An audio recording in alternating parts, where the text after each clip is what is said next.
وہاں قید کر لیے گئے تو سزائے موت کا حکم ہوا. 4 بزرگ تھے. سزائے موت کا حکم ہوا تو تاتاری بادشاہ جو تھا وہ بڑا خلاف تھا, بڑا سخت مخالف تھا مسلمانوں کے. اس نے کہا کہ ان کو جب پھانسی دینا نا مسلمانوں کو تو میرے سامنے دینا.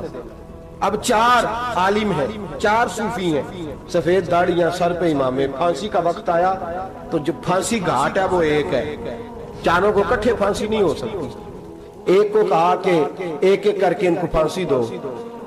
جب پھانسی کا وقت آیا نا تو جو سب سے پیچھے صوفی تھے وہ دوڑ کے آگے آئے, کہنے لگے بادشاہ پہلی باری میری لگا. پہلی.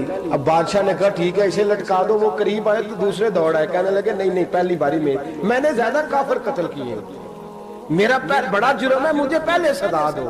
ان کو پھانسی دینے لگے تو تیسرے آ گئے, کہنے لگے نہیں یہ تو میرا قتل کرتا تھا, رستے میں بتایا کرتا تھا, ڈھونڈ کے میں بتلاتا تھا کہ یہاں زیادہ تعداد ہے, مجھے پہلے پھانسی دو.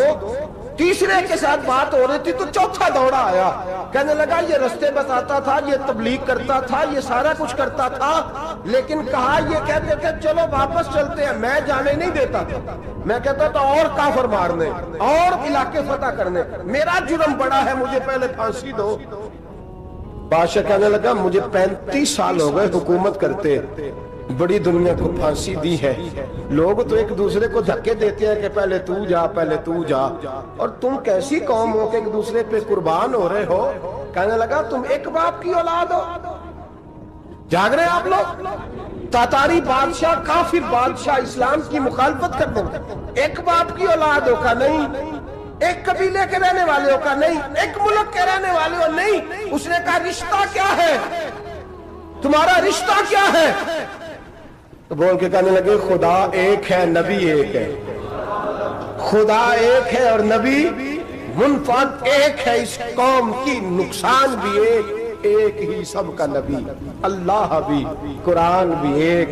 کیا ہی اچھا تھا ہوتے اگر مسلمان بھی ایک, یوں تو سید بھی ہو, مرزا بھی ہو, افغان بھی ہو, تم سبھی کچھ ہو, بتاؤ کہ مسلمان بھی ہو. فرمایا ہمارا اللہ ایک ہے, نبی ایک ہے. تو کہا پھر ایک دوسرے پہ جان کیوں دیتے ہو؟ فرمایا ہمارے نبی نے ہمیں بھائی بھائی بنا دیا ہے. بھائی کا دل نہیں کرتا اس کی آنکھوں کے سامنے بھائی چلا جائے, ہمارا دل نہیں کرتا پہلے مجھے دے پہلے مجھے دے.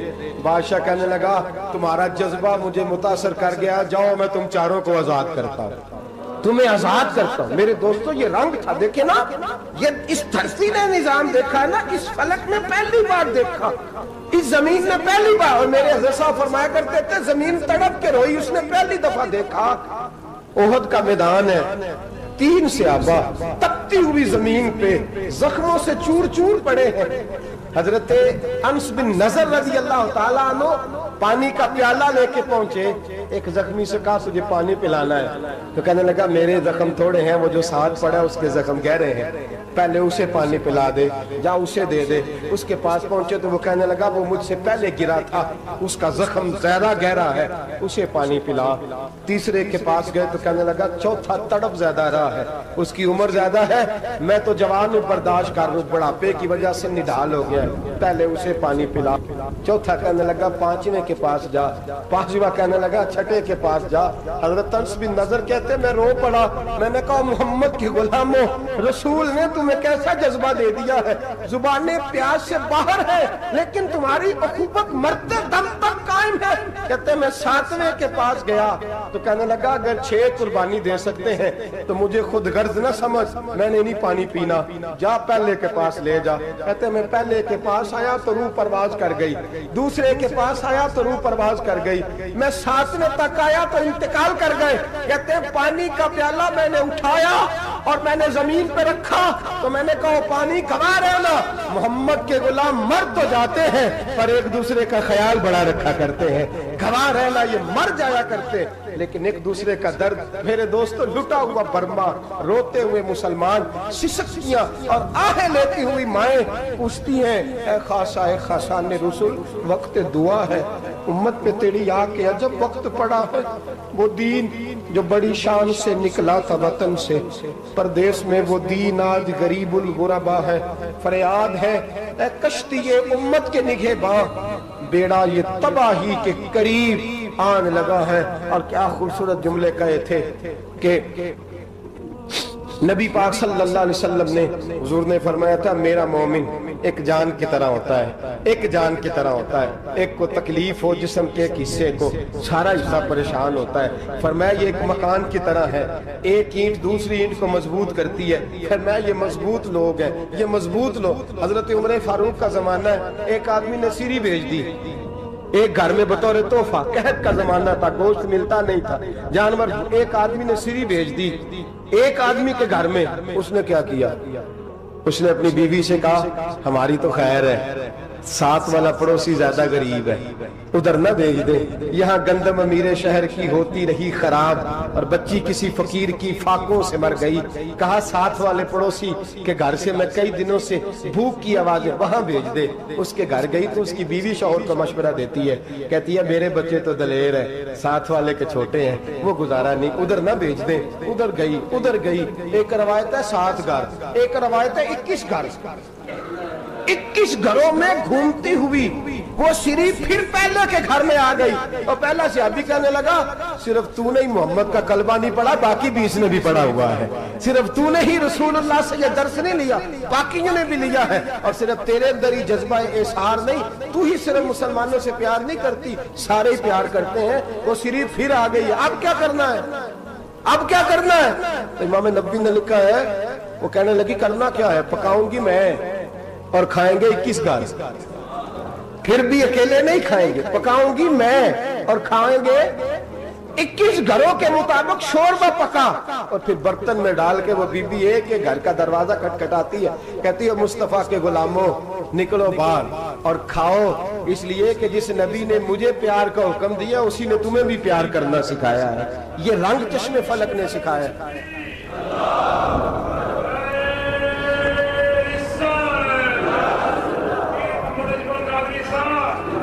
آپ کی بڑی مہربانی، زندہ باد وہی ہے جس کو اللہ رسول زندہ باد فرمائے، بڑی مہربانی، اللہ جزا دے۔ بنو قریظہ اور بنو نذیر 2 محلے تھے یہودیوں کے، یہودیوں نے بڑی عہد شکنی کی تو نبی پاک صلی اللہ علیہ وسلم نے ان کو بے دخل کر دیا، مدینے سے نکال دیا، مدینہ منورہ سے۔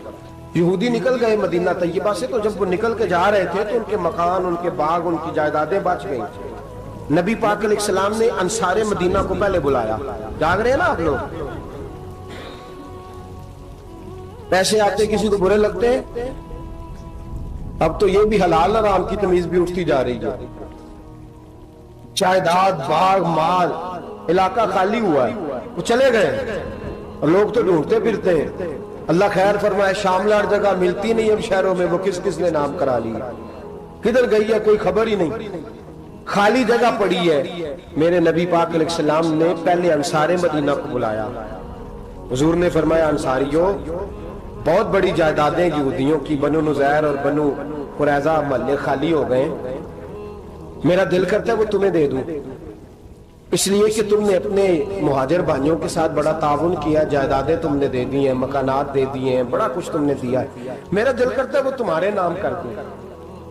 تو انصار مدینہ کیا کہنے لگے یا رسول اللہ دے تو ہم نے دیا ہے پر وہ بیچارے جھچکتے ہی رہتے ہیں، وہ جھچکتے ہی رہتے ہیں، کھول کے ہماری چیزیں استعمال نہیں کرتے، تو حضور ہم تو پہلے ہی انصار ہیں، ہمارے پاس بڑا کچھ ہے، آپ مہربانی فرمائیں وہ سارا کچھ مہاجروں کو دے دے مہاجرین کو، ہمیں نہیں چاہیے۔ اب چلے گئے بات کر کے، میرے حبیب پاک نے مہاجروں کو بلا لیا، فرمایا بنو نذیر اور بنو قریظہ قبیلے کی جائیدادیں آئی ہیں، تمہارے پاس بظاہر جو چیزیں ہیں بھی وہ بھی انصار مدینہ کی ہیں، تو میرا یہ خیال ہے کہ وہ سارا کچھ تمہیں دے دیا جائے۔ ابو بکر صدیق رضی اللہ تعالیٰ عنہ کہنے لگے یا رسول اللہ صلی اللہ علیہ وسلم ہمارے انصار بھائیوں نے ہمارے لیے دل تک کھول دیے ہیں، حضور انہوں نے ہر چیز بانٹ کے ہمارے سامنے رکھ دی ہے، ہم اتنے خرد غرض ہیں کہ سارا کچھ لپیٹ جائیں، کہ حضور ہمارے پاس جو مکان ہے وہ ہے، ہم کاروبار کر رہے ہیں، تجارتیں کر رہے ہیں، مزدوریاں کر رہے ہیں، ہم انشاءاللہ اور بنا دیں گے، آپ یہ ہماری طرف سے ہمارے انصار بھائیوں کو گفٹ کر دیں، آپ انہیں دے دیں۔ میرے حبیب کی آنکھوں میں آنسو آ گئے، میرے نبی پاک علیہ السلام رو پڑے، یا رسول اللہ آپ کیوں روتے ہیں؟ فرمایا تمہارا یہ بھائی چارہ قائم رہا تو اللہ اسلام کو بڑی قوتیں عطا فرمائے گا، اللہ طاقتیں دے گا اسلام کو، اگر تمہارا یہ رنگ قائم رہا، یہ انداز، میرے غلاموں تمہارے یہ طور طریقے، ایک بھائی کہتا ہے دوسرے کو، دوسرا کہتا ہے تیسرے کو، عرض یہ کرنے جا رہا تھا کہ رسول کریم صلی اللہ علیہ وسلم نے یہ پیغام دیا امت کو. فرمایا دیکھیں نا کتنے بڑے لفظ ہیں. یہ نہیں فرمایا دوزخ میں جائے گا, یہ نہیں فرمایا کہ اسے جہنم کی سزا ملے گی. میرے نبی نے فرمایا میں اسے مومن مانتا ہی نہیں, میں اسے مسلمان اپنا مانتا ہی نہیں. حضور کسے؟ فرمایا جو پیٹ بھر کے کھاتا ہے اور اس کا ہمسایہ بھوکا سو جاتا ہے. میں مومن ہی نہیں مانتا. سزا تو تب ملے گی نا کہ جب میں کسی سزا کا اعلان کروں. میں مانتا ہی نہیں, وہ میرا ہے ہی نہیں. خود پیٹ بھر کے کھا رہا ہے, ہمسایہ اس کا بھوکا. میں نہیں مانتا انما المؤمنون اخوہ, مومن بھائی بھائی, میں مانتا ہی نہیں اسے. اور میرے حبیب پاک اتنے بڑے لفظ حدیث میں اور کہیں نہیں ملیں گے, آپ اتنے بڑے جملے کہیں نہیں ملیں گے. میرے نبی پاک نے فرمایا اللہ کہے گا قیامت کے دن, کون؟ اتنے بڑے لفظ حدیثوں میں ملتے نہیں جتنے یہ ہیں. حضور نے فرمایا رب فرمائے گا بندے سے کہ میں تیرے پڑوس میں بھوکا تھا, تو نے مجھے روٹی کیوں نہیں کھلائی؟ کون کہہ رہا ہے؟ اللہ کہہ, میں بھوکا تھا تو نے روٹی نہیں دی, میں ننگا تھا تو نے کپڑا نہیں دیا, میں پیاسا تھا تو نے پانی نہیں پلایا, میں بیمار تھا تو تیمارداری. یا اللہ نہ تو کھاتا ہے, نہ پیتا ہے, نہ کپڑا پہنتا ہے, نہ تو بیمار ہوتا ہے. لا تأخذہ سنۃ ولا نوم, تجھے بیماری آتی نہیں, اونگ نیند نہیں آتی. میرے مالک تو میرے پڑوس میں تھا. حضور فرماتے ہیں رب فرمائے گا وہ جو بندہ تیرے پڑوس میں بھوکا تھا تو بندہ تو میرا ہی تھا نا, وہ جو بندہ تیرے پڑوس میں ننگا تھا تو بندہ تو میرا ہی تھا نا, وہ جو تیرے پڑوس میں پیاسا تڑپتا رہا تو وہ میرا ہی بندہ تھا. تو دوائی لینے جائے تو بڑے اسپتال میں اور اس بیچارے کو 20 روپے پرچی کے بھی میسر نہ آئے تو میرا ہی بندہ تھا. میرے دوست خیال کر اور یاد رکھ, یہ جو ہمسائے ممالک میں ظلم ہوتے ہیں, زیادتیاں ہوتی ہیں. ہمارے گھر کا پنکھا اچھا چلتا ہے, ہم جلوس اس وقت نکالتے ہیں جب ہماری لائٹ بند ہوتی ہے. ہم جلوس اس وقت نکالتے ہیں جب ہمارا ایسا جو ہمیں تنگ کرتا ہے. ہم اس وقت درد محسوس کرتے ہیں جب ہمارے گھر تک آگ آ جاتی ہے. یہ جو باہر آگ جل رہی ہے یہ تیرے گھر بھی آ سکتی ہے. یہ جو باہر فساد ہو رہا ہے یہ تیرے دروازے تک آ سکتا ہے. میرے رسول پاک نے ایک جان, مسلمان کو ایک جان قرار دیا. مجھے بتائیے انگلی کو کٹ لگ جائے, مسلمان ایک جان ہے نا, انگلی کو لگ جائے کٹ, دماغ کہتا ہے میں نے نہیں سوچنا اس کے بارے میں نے اس کے درد کو محسوس ہی نہیں کرنا. انگلی کی درد ہے, انگلی جانے, اس کا کام جانے. ایسے ہی ہوتا ہے نا. بولے پیروں سے کہتے ہیں, انگلی کہتی ہے چل ڈاکٹر کے پاس, پیر کہتے ہیں نہیں میں نے نہیں جانا, انگلی کا کام ہے انگلی جائے. ایسے ہی ہے نا. دل سے کہتے ہیں تو تڑپ تھوڑا سا, انگلی کو درد ہے, کہتے میں کو تڑپوں, انگلی کا ماما, انگلی جانے, اس کا کام جانے. ٹیلی فون کرنا ہے, ڈاکٹر صاحب کا پتہ کرنا ہے, تو کان کہتے ہیں میں نے نہیں بات سننی ڈاکٹر صاحب کی, زبان کہتے ہیں میں نے نہیں بولنا, انگلی جانے. ایسا ہوتا ہے. پیر احتجاج کرتے کہ میں نے ڈاکٹر کے پاس, میں کچھ چکر کھاتا پھروں ڈاکٹر کی دکان کی, انگلی کو درد ہے انگلی جانے. ایسا ہوتا ہے بھئی. میرے رسول پاک نے فرمایا مسلمان ایک جان ہے. تو درد برما کے مسلمانوں کو ہو رہا ہے تو پاکستانی کہہ رہے ہیں کوئی بات نہیں, وہ جانے, ان کا کام جانے. ایک جان ہے نا. درد ہونا چاہیے, تکلیف ہونا چاہیے. پھٹے پہ باتیں ہوتی ہیں اس موضوع پہ, اسمبلی پہ گفتگو ہوئی ہے اس موضوع پہ, آپ کی صوبائی اسمبلیاں اس موضوع پہ بولی ہیں, آپ کے کونسل اس موضوع پہ بولے. ہم تو اپنی اپنی سیاستیں, اپنے اپنے تماشے, اپنے اپنے چکروں میں لگے ہوئے. وہ دریا کے اندر سسکتے مسلمان, بنگالی کہتے ہیں ہمارے نہیں, برمی کہتے ہیں ہمارے نہیں, پاکستانی کہتے ہیں ہمارے نہیں, ترکی کہتے ہیں وہ کس کے ہیں, وہ کس کے ہیں؟ وہ اللہ کے بندے ہیں, محمد عربی کے غلام ہیں صلی اللہ علیہ وسلم. لیکن میرے دوستو کیا ہمیں کیا غرض ہے, وہ جانے, ان کا کام جانے. یہ جب تیرے پیروں تک آگ آئے گی پھر تجھے پتہ چلے گا یہ بڑی سخت آگ ہے. آج جس کافر نے برما پر عرصہ دراز تنگ کیا, مسلمان تھوڑے تھوڑے مفاد لینے کی خاطر نا, بنو عباس اور بنو امیہ کی جنگ چل رہی تھی. بنو عباس جو تھے وہ غالب آ گئے, بنو امیہ جو تھے ان کی حکومت ختم ہو گئی. تو عیسائیوں نے بنو امیہ سے کہا کہ ہم تمہارے ساتھ تعاون کرتے ہیں, ہم تمہارے ساتھ تعاون کرتے ہیں اور بنو عباس پہ غلبہ پا کے تمہیں حکومت دلاتے ہیں. بنو امیہ بڑی جدوجہد کر رہے تھے بادشاہی کے لیے, لیکن انہوں نے کہا کہ ہم لڑ رہے ہیں, کوشش کر رہے ہیں, لیکن ہمیں کسی کافر کی مدد کی ضرورت نہیں. ہم جتنا مرضی لڑیں لیکن کافروں کے ہاتھوں بنو عباس کو مروانے کو ہم تیار نہیں ہیں. ہمیں خبردار, تمہارا آپس کا معاملہ ہے, ہم خود نمٹ لیں گے, تمہیں اجازت نہیں دیتے تم اندر کودو اور کود کر کے تم فسادات پیدا کرو اور مسلمانوں کے اندر تقسیم کرو. میرے دوستو مسلمان کو سوچنا چاہیے, سوچ بڑی رکھنی چاہیے.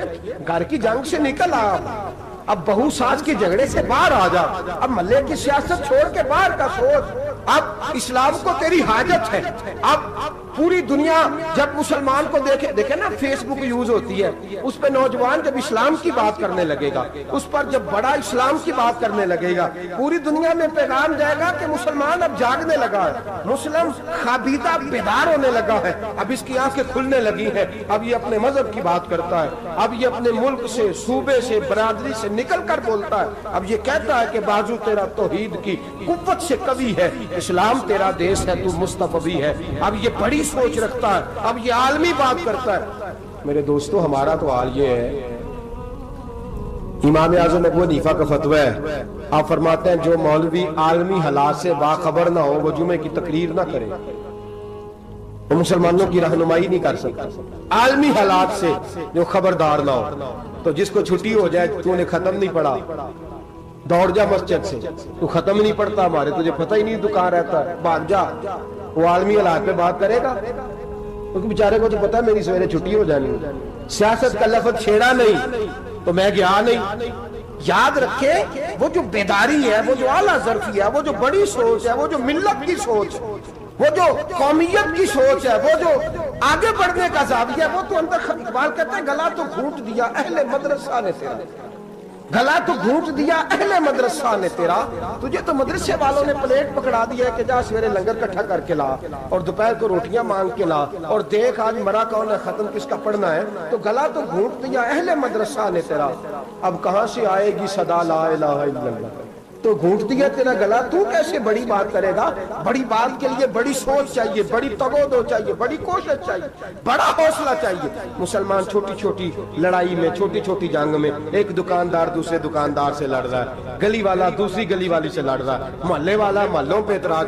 ایک شہر میں رہنے والے میں نے دوسرے محلے پہ اعتراض کرتے دیکھا.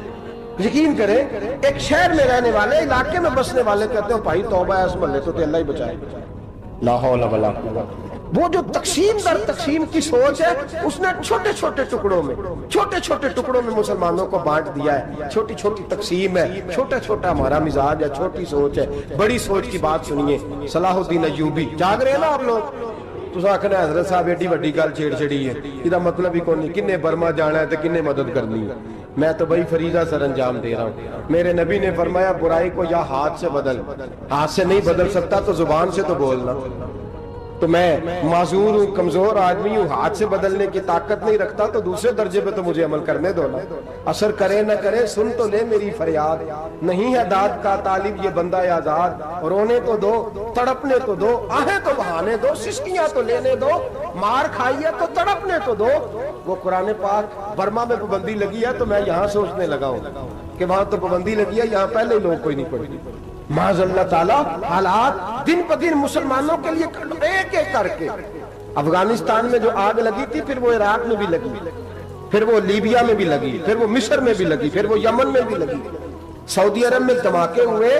میرا دل تڑپا ہے, مجھے پریشانی ہوئی. میں بچے پاس تھے, میں بڑا ڈسٹرب ہوا. میں نے کہا یار یہ ہمارا سب کا اجماعی عقیدت کا مرکز ہے. ہم کم از کم 1000 اختلاف کے باوجود کہا کرتے تھے کہ عرب میں امن ہے یار, وہاں سکون ہے, وہاں دکانیں کھلی چھوڑ کے لوگ چلے جاتے ہیں. وہاں بھی فساد ہونے لگا, وہاں بھی آگ بڑھ گئی ہے. لیکن ہم صرف چھوٹی چھوٹی کر کے جب آگ بجھانے کی کوشش کریں گے, اس وقت آگ نہیں بجھے گی. جب ہر آدمی اپنے پیالے میں پانی لے کے آئے گا, ہر شخص اپنے گھر کی نل چلائے گا, ہر شخص نلکا چلائے گا اور پانی نکال کے یہ آگ بجھائے گا, تب یہ آگ بجھے گی. ہر آدمی کو کردار, سوچ بڑی کریں, نظریہ بڑا کریں, ملت کی بات کریں, مسلمان ہو کے سوچیں, مسلمان ہو کے سوچیں. خدا را نکلیں یہ گھر کے جھگڑوں سے, تھوڑی دیر کے لیے اپنے آپ کو بڑا کریں, بڑی سوچ آپ بنائیں. جب دوستیاں لگائیں, یارانے لگائیں, تو چھوٹے موٹے حساب سے بچیں.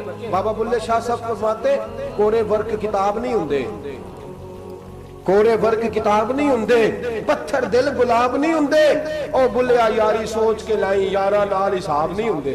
پھر ذرا نکلے اس حساب کتاب سے باہر. بلیا یاری سوچ کے لائیں, یارا نال صاحب نہیں ہوندے. پھر ذرا بڑا ذہن کریں, چھوڑے اپنے صاحب. یبصرون علی انفسہم ولنبلونکم بشیء من الخوف والجوع ونقص من الاموال والانفس والثمرات. پھر حساب کتاب سے نکلے, پھر امام علی مقام کی طرح یہ سوچ بنائے کہ حسین کے بچے چلے جائیں تو کوئی حرج نہیں، امت پر آنچ نہیں آنی چاہیے۔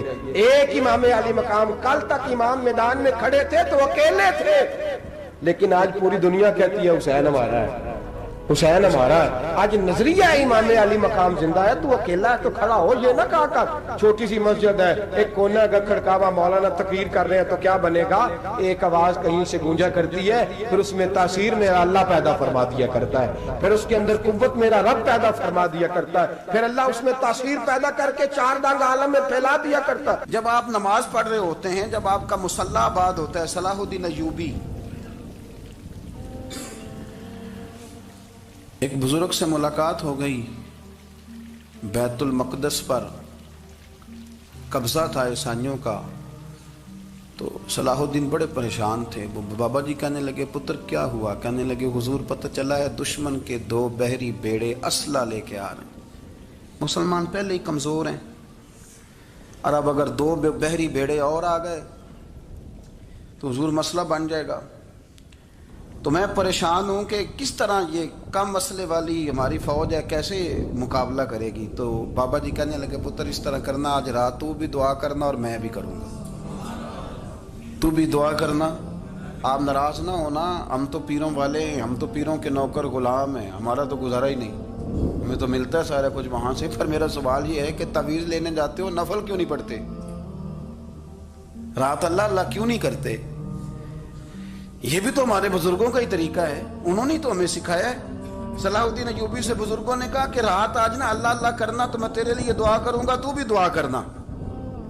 تو بندہ جب دکھی ہوتا ہے تو سجدہ کرتا ہے، تو پھر ہی تو مصلی بھیگ جاتا ہے، پھر ہی تو مزہ آتا ہے۔ سکھی بندہ تو کعبے جا کے نہیں روتا، دکھی تھے، تکلیف تھی، تو سر رکھا سجدے میں تو تڑپ گئے۔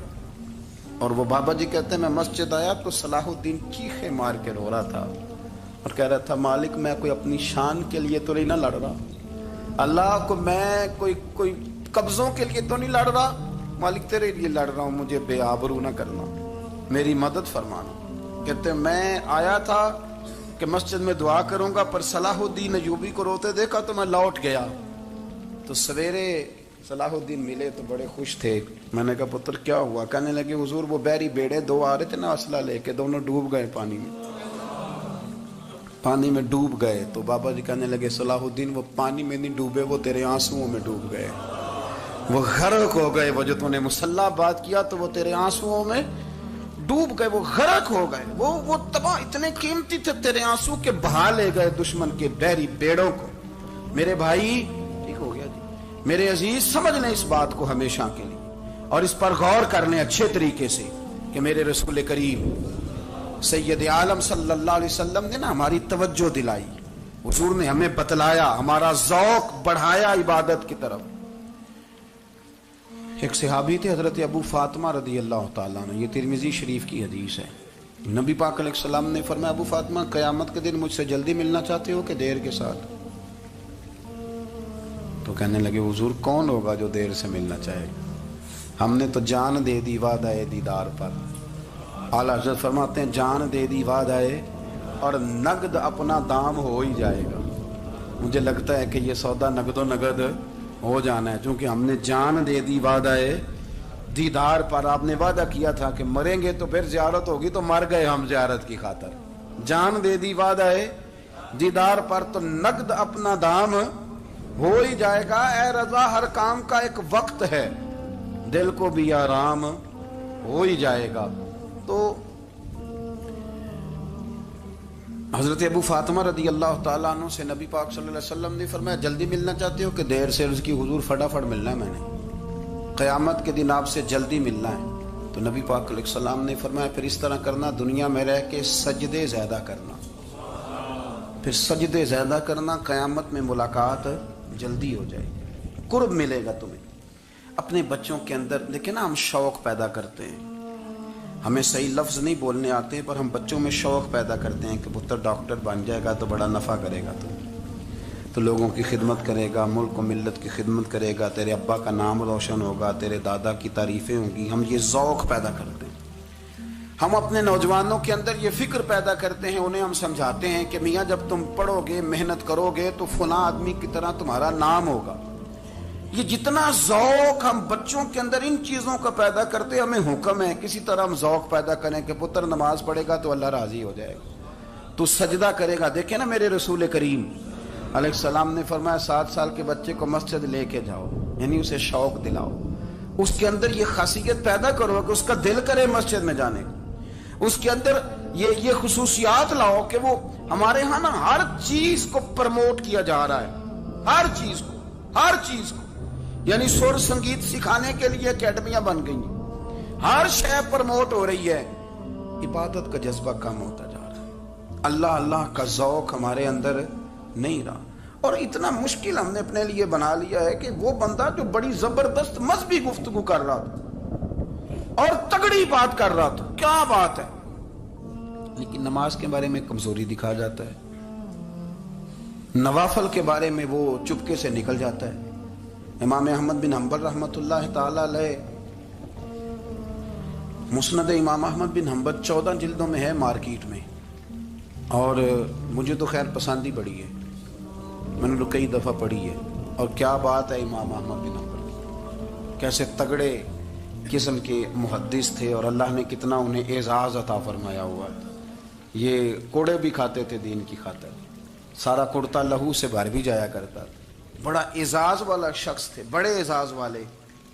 حدیثیں جمع کرنا, حدیثیں لکھنا, حدیث پڑھانا, سارا دن رہتے تھے. کہہ سکتے تھے کہ میں کر تو رہا ہوں کام, اور حدیث بھی موجود ہے کہ عالم عابد سے افضل ہوتا ہے, پر اس کے باوجود امام احمد بن حنبل رحمۃ اللہ علیہ 300 نفل فرض نمازوں کے علاوہ پڑھا کرتے تھے, 300 نوافل روز پڑھا کرتے تھے. ان کے بیٹے نے کہا ابا جی مکان خریدنا ہے تو وہ جگہ کہاں کر کے لوں, بہت ساری آبادیاں, تو فرمایا پتر وہاں لینا جہاں مسجد قریب ہو. میرے رسول کریم سید عالم صلی اللہ علیہ وسلم اتنا پسند کرتے مسجد کو, اتنا پسند کرتے نماز کو, کہ رسول کریم صلی اللہ علیہ وسلم تہجد کی نماز بھی پڑھتے, پھر حضور فجر کی نماز بھی پڑھتے. نبی پاک وتر کو الگ کر کے پڑھتے, عشاء کے ساتھ نہیں پڑھتے. یہ تو ہم اس لیے اجازت دی ہمارے بزرگوں نے کہ بعد میں اٹھے گا کون علیحدہ وتر پڑھنے کے لیے, عشاء کے ساتھ پڑھ لے. وتر پڑھتے, تہجد پڑھتے, فجر پڑھتے, اشراق پڑھتے, چاشت پڑھتے, پھر مغرب کی نماز کے بعد 6 رکعت اوابین پڑھتے, پھر رات کو صلاۃ اللیل پڑھتے. سیدہ عائشہ صدیقہ کہتی ہیں زمانہ سو جاتا اور میرے رسول مصلی بچھا کے کھڑے ہو جاتے. او یار کھیتی باڑی کر کے نہیں, محنت مزدوری کر کے نہیں. جناب عائشہ کہتی ہیں میں یہ بھی دیکھتی کہ حضور ایک آیت شروع کرتے تو ساری رات اسی کو پڑھتے, اور میری نظر جاتی تو قدم مبارک پہ ورم آ جاتا. یار نماز پڑھ کے اتنی مشقت کر کے, اتنی جد و جہد کر کے ورم آ گیا, یا رسول اللہ اتنی محنت کیوں کرتے ہو؟ فرمایا افلا اکون عبدا شکورا, کیا میں اپنے رب کا شکر گزار بندہ نہ بنوں؟ صحابہ کا ذوق عبادتوں کا, ریاضتوں کا, تلاوتوں کا, طبیعت ہے ان کی, وہ ایک دوسرے کو. حضرت مولا علی شیر خدا کرم اللہ تعالی وجہہ الکریم کے زمانے میں روم کے بادشاہ نے کہا یار یہ مسلمانوں کا پتہ تو کرو, یہ آخر کیوں اتنے زیادہ مجاہد ہیں. اس زمانے میں جاسوس بھیجنے کا مزاج تھا, اب تو جاسوس پکڑا جاتا ہے, اب تو جاسوس, اور جاسوسی کا شوق ویسے آج بھی ہے. عرض کروں تھوڑی سی بات اس عنوان سے. پتہ کیا ہمارا مسئلہ ہے, ہم جہاں جاتے ہیں نا وہاں تھوڑی خوشبو سونگنے کی کوشش کرتے ہیں. وہ کیا ہے تو یہ کیا ہے تو ادھر کیا ہے تو تھوڑا سا ادھر کیا ہے. میرے رسول پاک پڑھیے درود شریف, سارے پڑھیے ذرا زور سے صلی اللہ تعالی. نبی پاک علیہ السلام نے فرمایا جاسوسی نہ کرنا ورنہ تم بندوں کو خراب کر دو, اور فرمایا اس طرح نہ ہو کہ تم کسی کے آپ کھول نہ نکلو تو تمہارے پہلے کھول جائیں. یہ جو ذوق ہے نا یہ ختم کریں, چھوڑیں. مطلب آپ کس چکر میں پڑے ہوئے ہیں, اتنی زیادہ توجہ کرنے کی کیا ضرورت ہے. انہیں کام سے کام رکھیں, اس میں بندہ تھوڑا سا نا آسان رہتا ہے. یہ جو بہت زیادہ ٹٹولنے والے لوگ ہوتے ہیں نا وہ بےچارے پھر عمر ٹٹولتے ہی گزار دیتے ہیں, اس لیے کہ مزاج ہی بہت پکا ہے. بوری کا منہ کھول کے اندر تک ہاتھ ڈالنا, تو پھر کئی دفعہ سامنے سے بچھو بھی لڑ جاتا, خرابی ہوتی. تو جاسوسی کی جاتی تھی. اس نے بھی جاسوس بھیجے کیونکہ قبیلوں کے لوگ تھے, کچھ مسلم کچھ کافر, پہچانے نہیں جاتے تھے لوگ, تو کچھ لوگ اس نے بھیجے. انہوں نے آ کے نا تحقیق کی, ریسرچ کری کہ آخر ماجرا کیا ہے. تو واپس جا کے انہوں نے رپورٹ دی نا روم کے بادشاہ کو. اس رپورٹ کا ایک جملہ بڑا شاندار ہے. وہ کہنے لگا بادشاہ ہمیں مسلمانوں کی کوئی سمجھ نہیں آئی, ہمیں کوئی سمجھ نہیں آئی. انہوں نے کہا کیوں نہیں سمجھ آئی؟ کہنے لگے یار عجیب بندے ہیں, جب رات مصلے پہ بیٹھتے ہیں تو یوں لگتا ہے ان کا دنیا سے رشتہ ہی کوئی نہیں, کوئی کسی کو نہیں جانتا. کوئی اپنے دکھ سنا کے رو رہا ہے, کوئی اپنی بات کر کے رو رہا ہے. لگتا ہے کہ ان کا کوئی رشتہ ہے ہی نہیں جب مصلے پہ بیٹھتے ہیں. اور فرمایا جب سویرے یہ جہاد کرنے نکلتے ہیں تو لگتا ہے ان سے زیادہ دلیر ہی کوئی نہیں. حالانکہ جو مسلوں پہ رونے دھونے کے لوگ ہوتے ہیں وہ کئی دفعہ جہاد میں کام نہیں کرتے, لیکن عجیب لوگ ہیں کہ رات کے راہب ہیں, دن کے مجاہد ہیں, کوئی سمجھ نہیں آتی. میرے عزیز, ان لوگوں نے مصلی آباد کر کے رکھا, تلاوتیں ان کا ذوق رہی, منزل روز پڑھنا, اسباق پڑھنا, وظائف پڑھنا, یہ ان کا ذوق رہا. اعلیٰ حضرت بریلوی رحمت اللہ نے 1000 کتاب لکھی ہے, لیکن الوظیفۃ الکریمہ کے نام سے جو وہ صبح و شام وظائف پڑھتے تھے وہ الگ انہوں نے ان کو بیان کیا. پابندی کے ساتھ اپنی اللہ اللہ کرتے. شیخ شہاب الدین سہروردی رحمت اللہ علیہ اس پر ایک بندے نے اعتراض کیا. اس نے کہا جی آپ کس قسم کے صوفی ہیں, مرید بیٹھے ہیں اور آپ وہاں نفل پڑھ رہے ہیں. یہ بھی بڑا مسئلہ ہوتا ہے نا, جو بندہ ملنے آتا ہے وہ اپنے ٹائم کے حساب سے آتا ہے, اور پھر اس کا یہ بھی خیال ہوتا ہے کہ پیر صاحب جو ہیں وہ چونکہ درویش ہیں تو نہ انہیں روٹی کھانی چاہیے نہ سونا چاہیے, چونکہ وہ درویش ہیں, اور ہم چونکہ درویشوں کے ماننے والے ہیں لہذا ہمارا یہ طریقہ ہونا چاہیے کہ جیسے ہم کہیں درویش ویسے ہی کر جائے. حالانکہ جس کو آپ درویش کہیں گے آپ اس کی مانیں گے, آپ منوائیں گے نہیں, ہمارا مزاج ہوتا ہے. شیخ شہاب الدین پر لوگوں نے اعتراض کی, حضور لوگ ملنے آئے ہیں, زیارت کرنے آئے ہیں, یہ بندے دعا کرانے آئے ہیں, اللہ اللہ کرانے آئے, اور آپ نفل پڑھ رہے ہیں. کیا جملہ ہے, کیا حسن ہے, کیا خوبصورتی ہے. فرمانے لگے رب رسول سے مانگنے کے لیے مصلی بچھایا ہے, اگر وہاں سے مانگوں گا نہیں تو تمہیں دوں گا کیا؟